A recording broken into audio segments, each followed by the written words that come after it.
And I'm very proud, again, of the men and women of the Atlanta Police Department. They have just completed protecting, Mr. Mayor, the Peach Drop, the Peach Bowl, executing our portion of honoring President Carter, and then they worked throughout the snow emergency. But yet again, when we hit Friday, they're going to be at their post, they're going to be at their precinct, and they're going to be protecting the citizens of Atlanta. So the men and women of the Atlanta Police Department, thank you for what you do. And I'm now going to turn it over to Chief Hampton. We'll go in a little bit more detail of the resources that we will have deployed on a law enforcement stadium. Good morning, and welcome to Atlanta, where the players who will be Ohio State and Notre Dame will play. As Chief Shearbaum stated, we have been planning for several months for this weekend, and we're finally excited that it's here.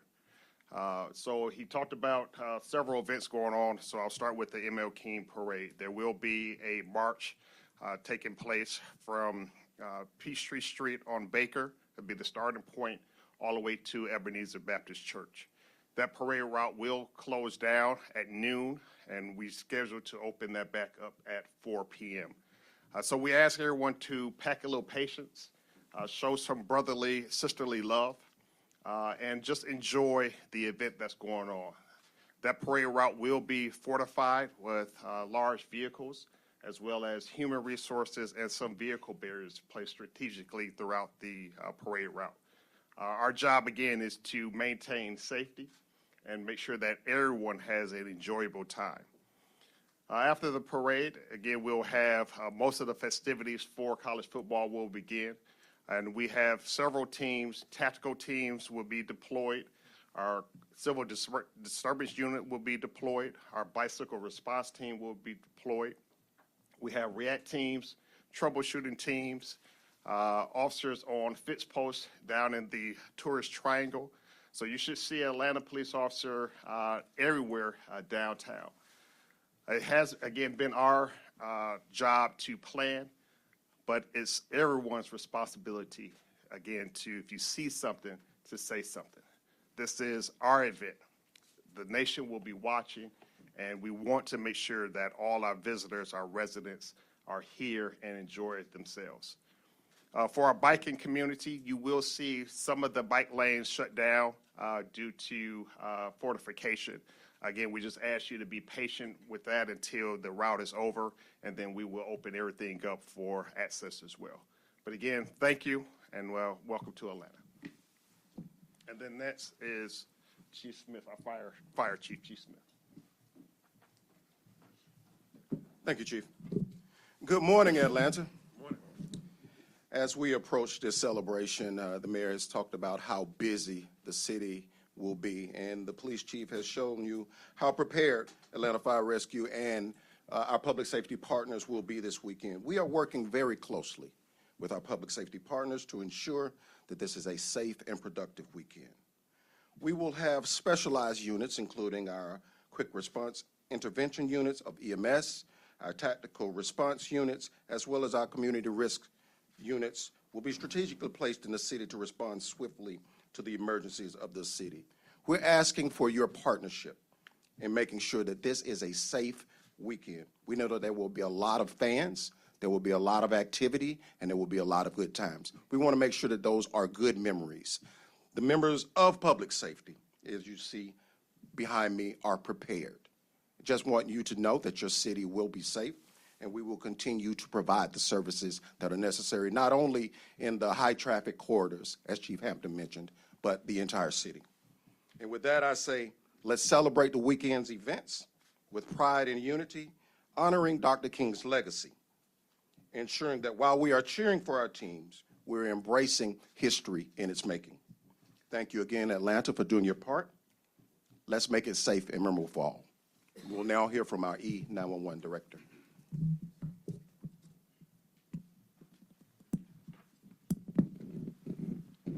Good morning, everyone. Good morning. I would like to begin by recognizing the dedicated employees of the Atlanta 911 Center. This is, again, their third weekend as well, working all of the major events that have occurred this past year, including, of course, Peach Bowl, New Year's Eve events, and now the upcoming college football playoffs as well as the King's celebration. So they're also going to be working 12-hour shifts, as Chief Shearbaum stated earlier, to ensure the safety and well-being of our community. As you may recall, Atlanta last hosted the college football playoffs in 2018. And we're thrilled to welcome this prestigious event back to our vibrant city.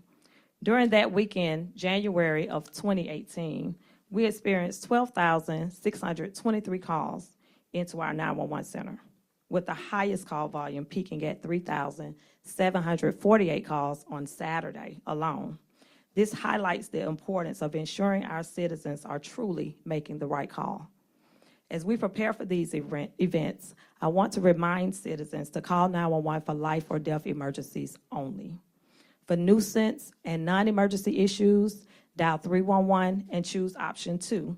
Those are matters such as noise complaints, minor disturbances, or parking concerns. Additionally, I encourage everyone to use our non-emergency web portal. This online option can be accessed from any electronic device, allowing citizens to report non-emergency issues without making a phone call. Citizens will receive the same response using either one of these convenient options. As we welcome these upcoming events, I urge everyone to be safe, enjoy all that our great city has to offer. Let's come together and celebrate and showcase the spirit of Atlanta. Thank you, and I'll turn it over to Commissioner Cavernous. Good morning, everyone. I'm Solomon Cavernous with the Atlanta Department of Transportation.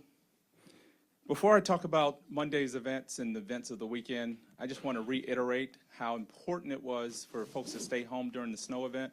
We asked you to stay home, Atlanta, and you did.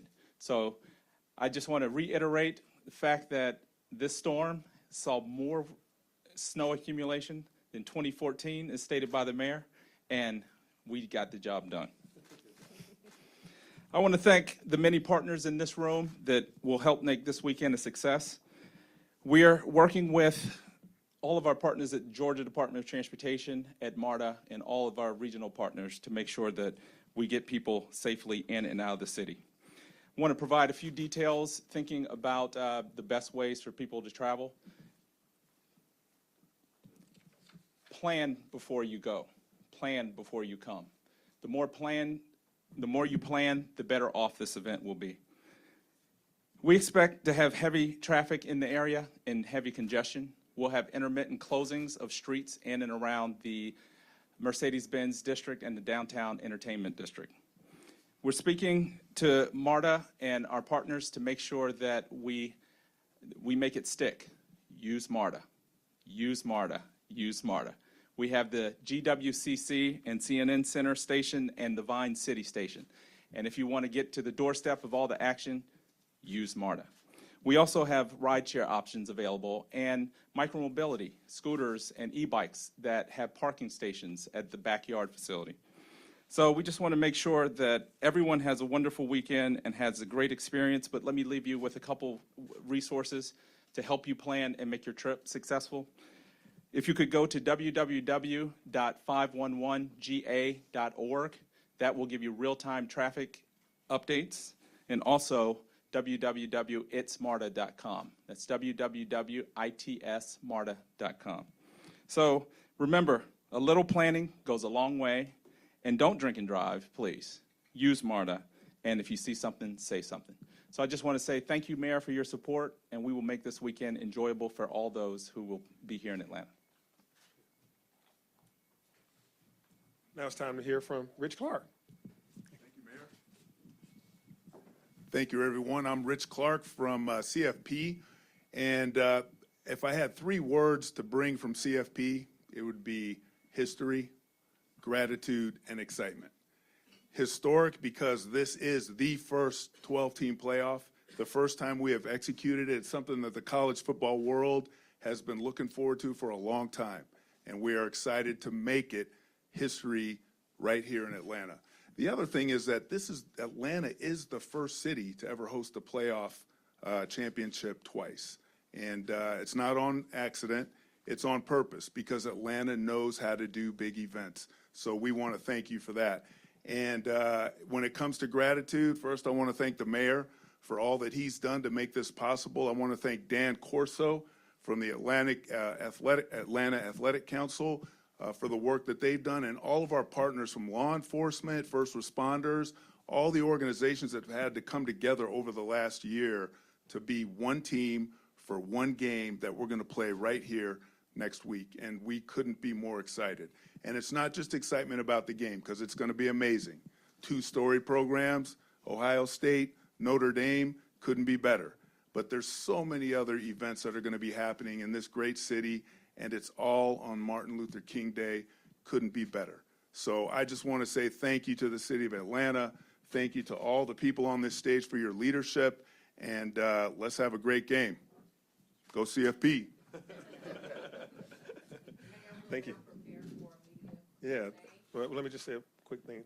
Thank you again, Rich. Thank you for your commitment to the CFP and this great partnership we have with the City of Atlanta, Mercedes-Benz Stadium. Thank you to all your leadership here, Arthur Blank and team, and to all the speakers and all the people that's going to keep us safe. Thank you all for your commitment and coordination over all these months and weeks of planning. You continue to show up big, 3 weekends back to back to back. Thank you for all of your work, 911 operators, police and fire, and all of the teams that make this city go. Again, as the chiefs have said, if you see something, say something and make the right call. 911 versus 311. Please, we're asking everybody to not overload the 911 system with nuisance calls when that can go to 311. And take MARTA or ride share. That's our takeaway so that we can keep congestion. You don't want to walk into this storied game at halftime because you were stuck in traffic. So Ohio State and Notre Dame are going to be playing, and you want to be right there where the action is. So get there early. Now, Shada, we'll take questions. Thank you, everyone. So we'll start with Q&A. We'll start on that side of the room. Sam, we do have a mic, and then we'll go across. We'll go back and forth. Sam, do you have a question? If you have one, just raise your hand, and Officer Carlton will provide you with the mic. Yeah, Michael Rothstein from ESPN. The events that happened New Year's Eve/New Year's Day in New Orleans, how did that impact you guys have been saying you've been planning for months. How did that end up impacting the last 2 to 3 weeks of planning going into this, knowing what we know now about the New Orleans situation? Absolutely. We took notice of what happened in New Orleans, and the team has already started planning. Chief, do you or Hampton want to speak on the plans? Well, we don't, Mr. Mayor, is correct. We immediately, the morning of, was speaking with our federal authorities and the state authorities out of Louisiana through the GBI. We were taking note on how a vehicle was used to harm citizens and carry out the attack, and how IEDs were placed in the area. So all information that has been provided us has influenced our plan. Chief Hampton has been working to ensure that the resources we're deploying, both that you can see and that you cannot see, and our technology and human resources have taken in consideration of what transpired there. I mean, it's just not New Orleans. We look at terror attacks around the globe, and where terrorists may try to harm, we do our very best to make sure we stand in that gap for the citizens. All right, on this side, Officer Griffin, if you have a question on this side, just raise your hand for it. It's great. Reporters without questions. Ryan Young from CNN. Chief, if you don't mind, and Mayor too. Obviously, the IED part is what stood out to me about that potential last attack. I mean, obviously, downtown Atlanta is going to have a lot of people. So can you, talk about maybe having your bomb squad ready for that, or also having the fire department ready to respond to the kind of injuries that we could see if that were to happen? Certainly. Well, first of all, it's illegal to vend without a permit in the downtown space. So we know in New Orleans, coolers were used. And so if you were there for the Peach Bowl, we were actually citing and arresting people that were vending illegally using coolers. So please come and purchase rightfully. Don't bring a cooler in the area, because we're going to be looking at that. Any other device that may be used to insert an IED into the area. We will have our EOD components, our bomb disposal teams will be available. Chief Hampton has also crafted other agencies from our federal, state, and regional partners that will be available as well. Should we have a suspicious device, we'll be there. Our canines will be present. We'll be using our camera system. Every uniformed officer, but Ryan, I want to go back to what I say. We're going to have hundreds of people out there, but we're going to have tens of thousands of sports fans there, and we need their eyes as well, and to call 911 if they see something.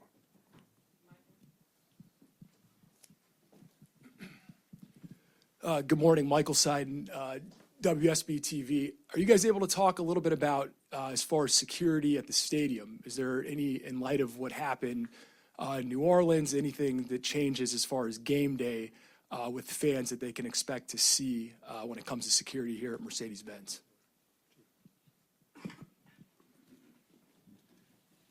Well, Mercedes-Benz is top-notch, received many accolades through NFL best practices. And so, again, they will have teams on standby in-house, same as much as we will have outside. So they'll have some canines doing sweeps before. They'll have EOD capabilities are already inside, and, again, large presence of off-duty officers from APD, Fulton County, GSP also. So, again, they probably will just enhance just a little bit with personnel. But, again, they do it right many, many times where they are a model for other stadiums to follow.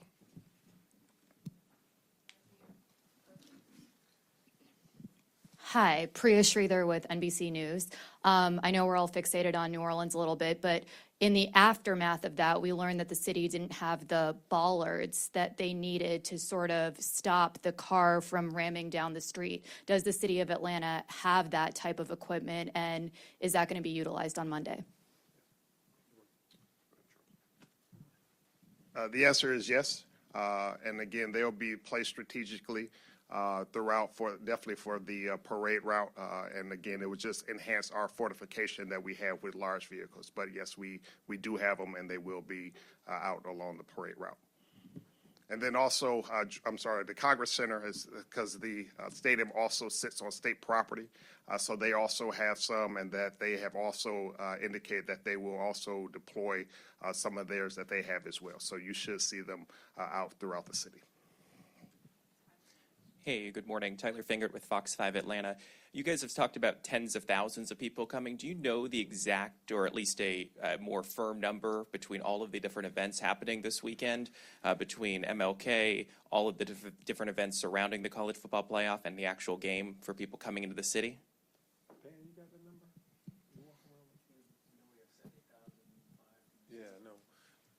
I don't have the exact number right now, but we can kind of guesstimate. We know we're going to have 70,000 plus at Mercedes-Benz Stadium, plus onlookers around. And then you have folks that come here for the King holiday. So I'm sure we can be upwards to 100,000 people that are traveling in from far and wide, and it may be even more than that.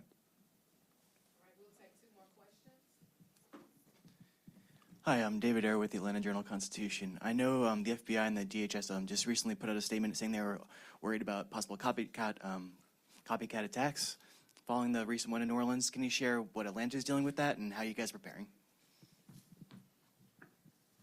Obviously, if anyone is intending to do harm, we try to anticipate all we can. They need to be lucky one time. We have to be right every time. And so when we look at New Orleans, we look around the globe, we do look at how attacks have been carried out before and how it could be replicated here. So whether it's vehicle-borne, a person with a gun, a person with a bomb, we have worked very hard to take all of that in consideration.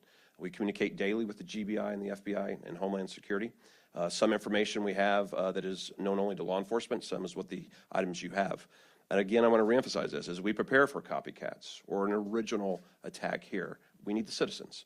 Because we know that videos were posted in New Orleans before that was carried out. And while we always say see something, say something about cars and people and objects, online see something, say something is just as important, ladies and gentlemen. It may be that family member that you have concerns about, it may be someone you've only met for that one time online. Reach out if you see anything. Call your local authorities, call the FBI, call Crime Stoppers, call 911.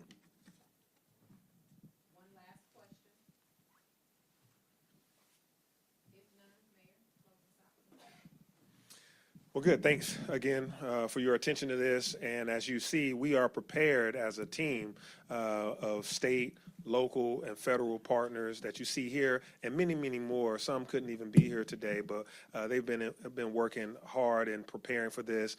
Again, just like we had the Peach Bowl, just like we've had major events in the past, we will deliver excellence and safety again But as you've heard from the chief over and over again, what's additional to that is the role of the citizen, the role of the visitor, to really speak up if you see something, to say something, and also look at these online presence that you may have to be able to highlight it and make it known to law enforcement.